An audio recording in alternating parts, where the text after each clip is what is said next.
Havana is the capital of Cuba.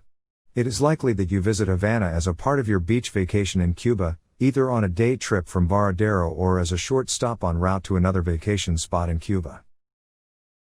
Havana is worth visiting if you go to Cuba for a beach vacation. Havana used to be called Paris of the Caribbean, due to its architecture and vibrant culture. It has over 400 years of history as the largest and at one time, most prosperous island in the Caribbean. Presently, it is a capital of a tourist-friendly communistic country. This blend of cultures and history are unique in the world. The city is still impressive, considering limited resources of the country. We went to Havana on a day trip from Varadero. Our first stop was at the Capitolio building. It is the official center of Cuba, marking the kilometer zero. Now you see El Capitolio. The building is similar to the Capitol building in United States, but is a bit larger and more elaborate.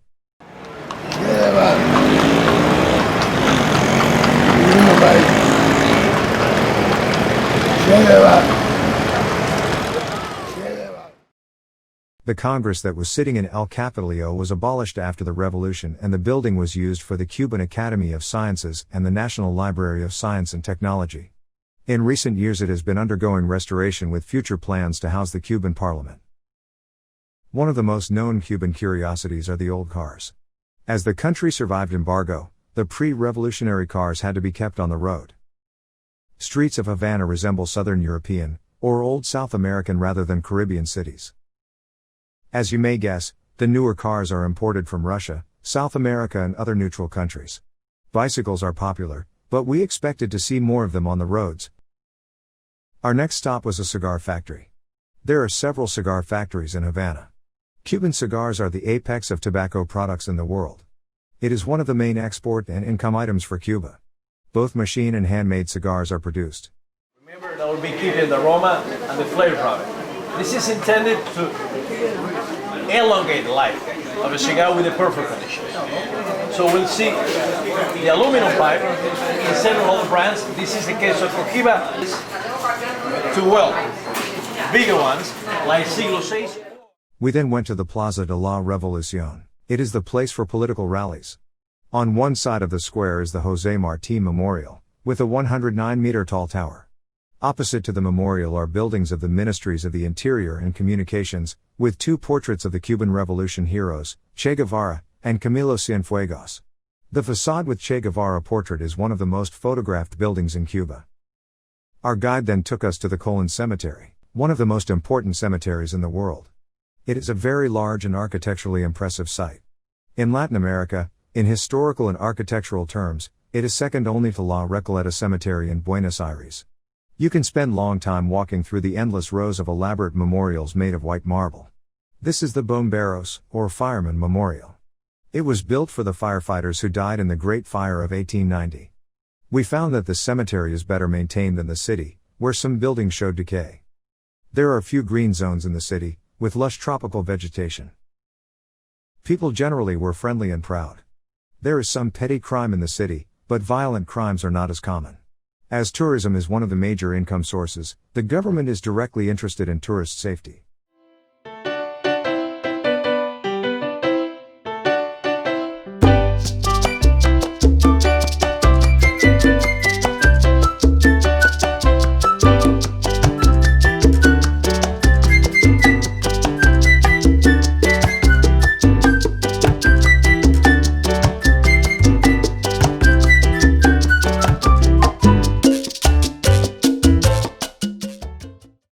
This is the Hotel Nacional de Cuba. The Hotel Nacional has had many important guests, including Winston Churchill, the Duke and Duchess of Windsor, Jimmy Carter, and Frank Sinatra.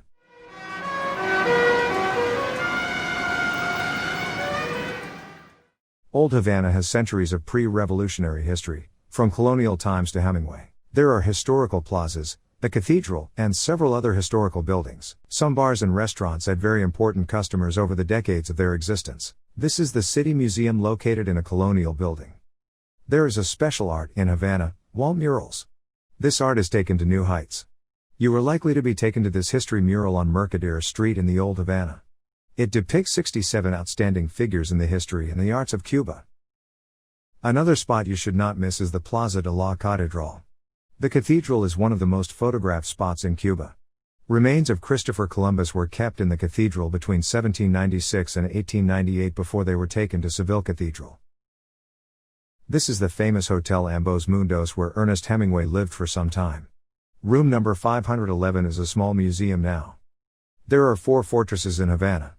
It reminds us that piracy and the struggle for power in the Caribbean were real in those days. It has been a war theater for a long time before it became a vacation destination. Function of the forts changed over time. Some were converted to prisons. Presently all of them are museums. Our itinerary was limited since we visited Havana on a day trip from Varadero. You need to stay overnight for 2-3 days to visit the museums. If you stay for a few days you can visit the historic forts El Morro and the Castillo de San Carlos de la Cabana. There is also a National Gallery Museo Nacional de Bellas Artes, and an ex-private collection of Napoleonic memorabilia. You can order a city tour in one of those old funky cars, have a leisurely walk along the waterfront malecón, and visit bars and restaurants previously frequented by the famous people.